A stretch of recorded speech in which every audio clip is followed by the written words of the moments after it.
Today's episode is how to open more doors and unlock opportunity. I continue to see so many women thinking that a no is a no, and sometimes obviously it is, but there's a lot of times when we don't look past what somebody says and we disqualify ourselves or we take ourselves out of the running simply because somebody said no, or maybe they just didn't even say no, but you assumed it was a no. So I want to give some stories today and talk about some tips on, I've got 5 specific tips for how to, or rather a roadmap on how to create more opportunities for yourself and unlock opportunities specifically around doors that you maybe thought were locked, but actually aren't. So this is a huge part of what I've done in my life and how I've been successful. So I'm looking forward to zeroing in on this with you today. So, a story came to mind for me recently when I was coaching a very high level CEO who said, I got to tell you this story. And he's a guy.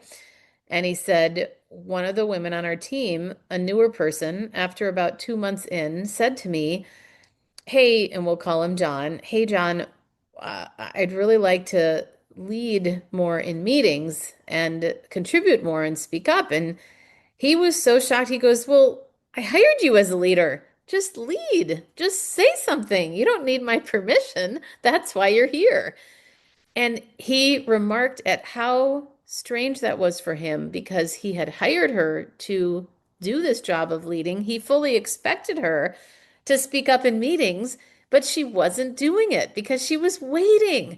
And how often do we do that? We wait for people to say it's okay or to give ourselves permission. And believe me, I understand it. I have been there too. So much of my life was thinking based on my upbringing was that, my dad basically was the one that was the authority in the home and he called the shots. And so I learned that, oh, I have to wait for a man to tell me it's okay to do something. And that is just so not the case. So we have to stop doing this. And yet I've seen it so much that that's why I wanted to bring this up today and talk about how do we actually open more of those doors.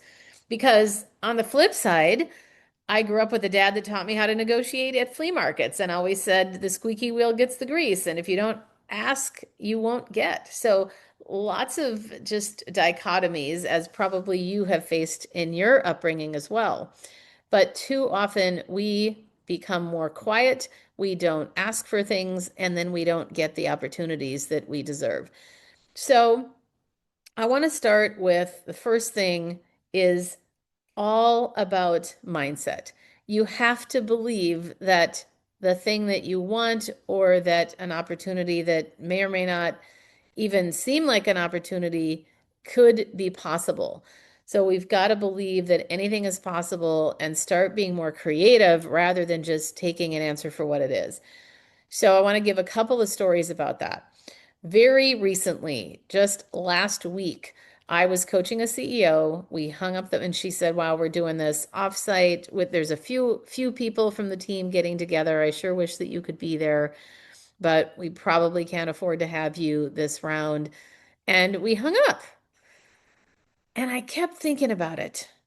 And I thought, why don't I just ask her? I texted her and said, is there a world in which I could come out there? You pay for my travel. We do a stipend because she's already paying me on retainer. And she wrote back, and within 10 minutes, we had decided yes. And I'm telling you, it was so beneficial to have me there. It was a win-win and it worked out. But imagine if I had just taken what she said and didn't entertain the conversation at all. It would have definitely been a no. Everything you don't ask for is automatically going to be a no. Another example was when I was hiking, or not hiking, I was at Jackson Hole, Wyoming, and everybody kept talking about how I needed to go up on the gondola and get a waffle. And I'm thinking, a waffle at the top of a gondola? Like, what is that? But people kept talking about it. So I thought, okay, this clearly is a thing. And I got to the top of the gondola ride, and sure enough, there is a waffle shack. It's the only establishment because this is a ski resort, but there's no other thing. And this was in the summer. And I go in, you go to the counter, you order. They have four types of waffles: brown sugar, Nutella, peanut butter, and brown sugar. And, or excuse me, whatever, it was something else. And so I'm thinking, well, I want Nutella and brown sugar. And so I asked if I could have that. And they said, oh, yeah, no problem. The combo, sure. I find my friends and sit down. They had already ordered. They were sitting there actually already eating their waffles. And they said, what kind did you get? And I said, I got a combo. They said, what? We didn't know that was an option. That wasn't on the menu. And that was such a powerful reminder of you have to look beyond the menu a lot of times. And how often do we do this? And clearly, I'm talking about a lot more things than waffles. How often do we take an answer at face value and we don't push, or we don't push isn't, I don't even like the word push. We don't ask. We don't question. We aren't curious. We just say, okay. And this is a great example also of the stats of how only 7% of women negotiate their first job's starting salary, compared to 57% of men. This is insane. This is insane. So no wonder we're behind from the start. So often we just take it, we don't think to ask. And this is what I want every woman to recognize and use their muscle of asking. So those are a couple of examples. So again, reminder number one is mindset. You have to believe that there is possibility beyond the status quo. I'll say that again. You have to believe that there is possibility beyond the status quo. Number two, paint the vision for others. You have to show what the vision is. You have to say, hey, this is what I'm thinking. And then there's a next tip that's very much in line with this. So number one, or excuse me, this is technically number two. First one is mindset, believing, but then painting the vision for others because not everybody's going to see it like you do. So sometimes it's simply a matter of saying, hey, here's what I could imagine could happen. And this is an example of multiple times in my career, but I will share two with you where I was working in a corporate, one was an architecture firm. I was head of HR in the San Francisco area, and I realized how much I really wanted to be a corporate trainer. And we didn't have a corporate training department. So I decided to create an entire job description, bullet pointed lists, and created that. And then went to my boss and said, I want to do this instead. Would you approve this? And she did. But I had to paint the vision. Here's what it would do. And that directly connects to point number three I want to make is share the benefits to your listener or the audience. How will this help them? So in this case, I painted the vision for her and then explained all the value that it would provide. And I did that for an entire year before I ended up leaving and starting my own company. Now, another example is a communications company where I used to work. I started as a typical trainer, corporate trainer, loved that job, but then I wanted to do more. So I said, hey, what if I become a mentor for the team? And I painted that vision and shared how that would be valuable. Then later in my career there, I said, hey, I want to create a new job title for myself, which is something that I'm already doing with the company. And they said yes. I called myself a senior advisor.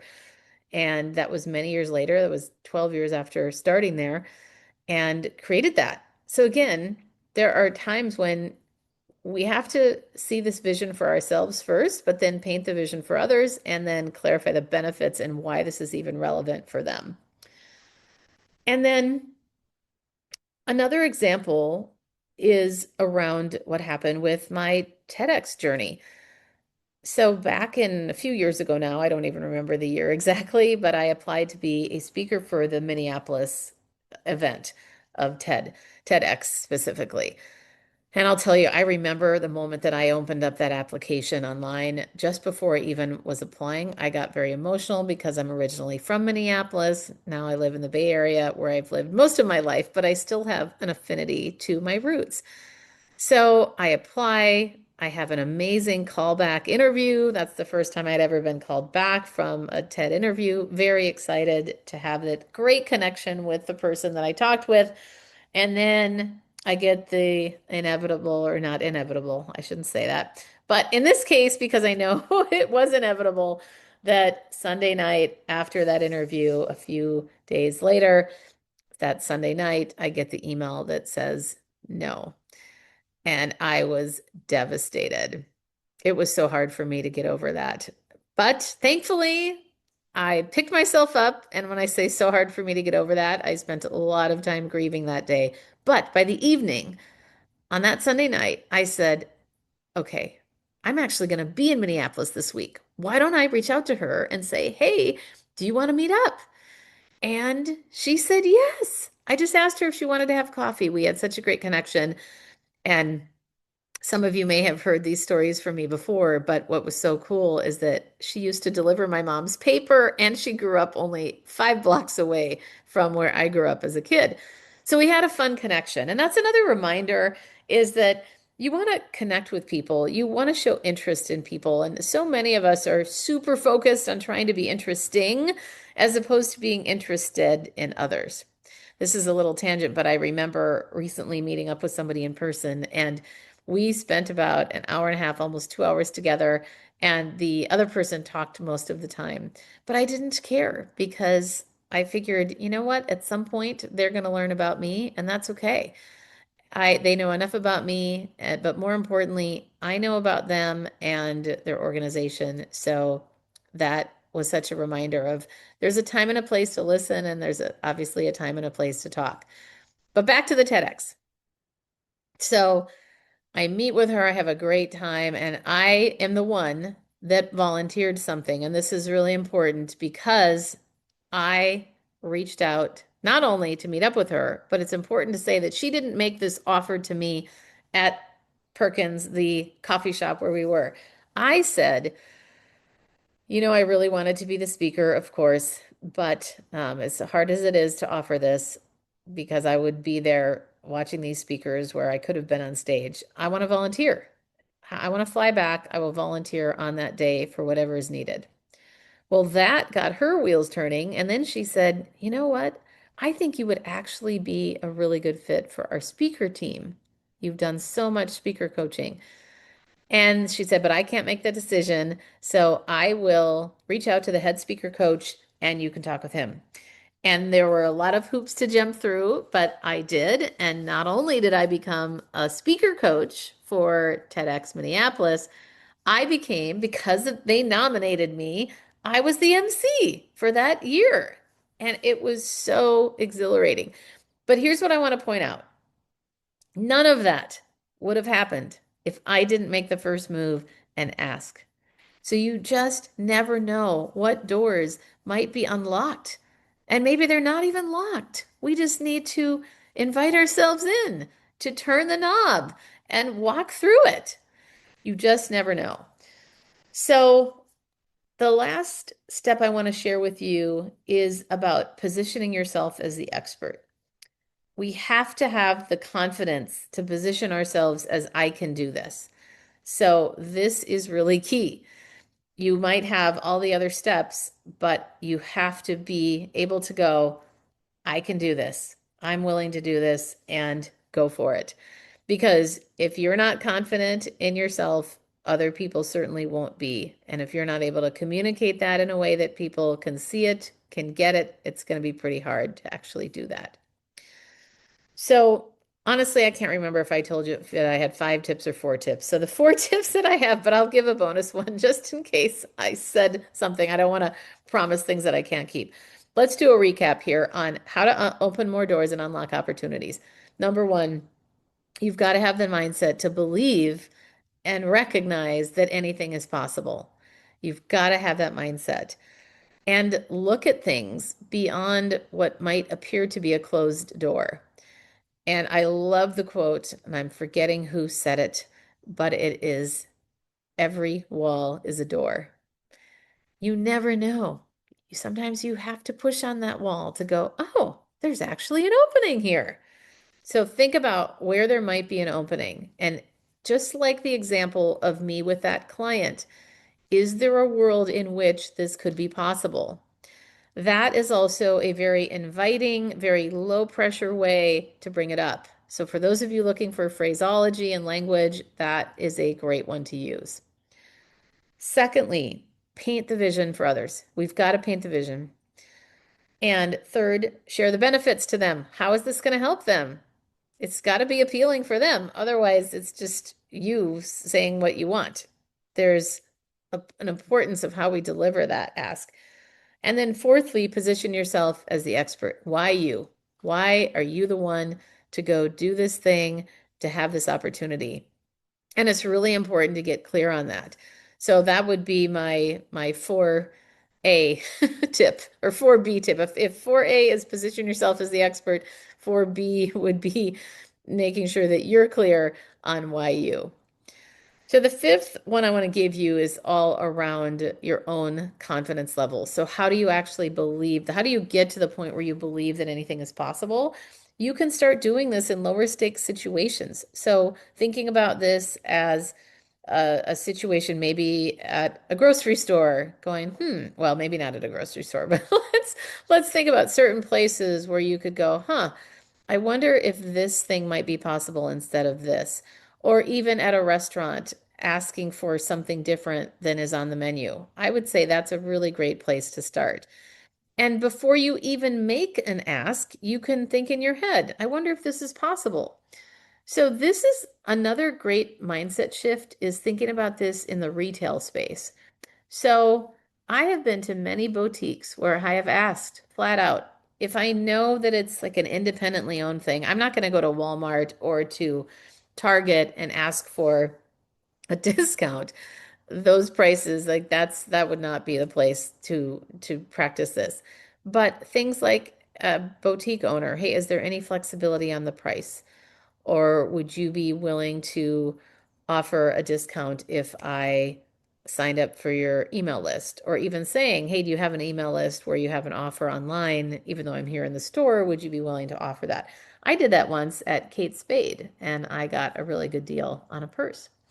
So you never know, but we have to start looking for these opportunities ourselves and start imagining, what might be possible here? So that's even a great question to say. What might be possible beyond what's right in front of me? Or if we go back to every wall is a door, what looks like a wall, but it might actually be a door if I gently push on that door.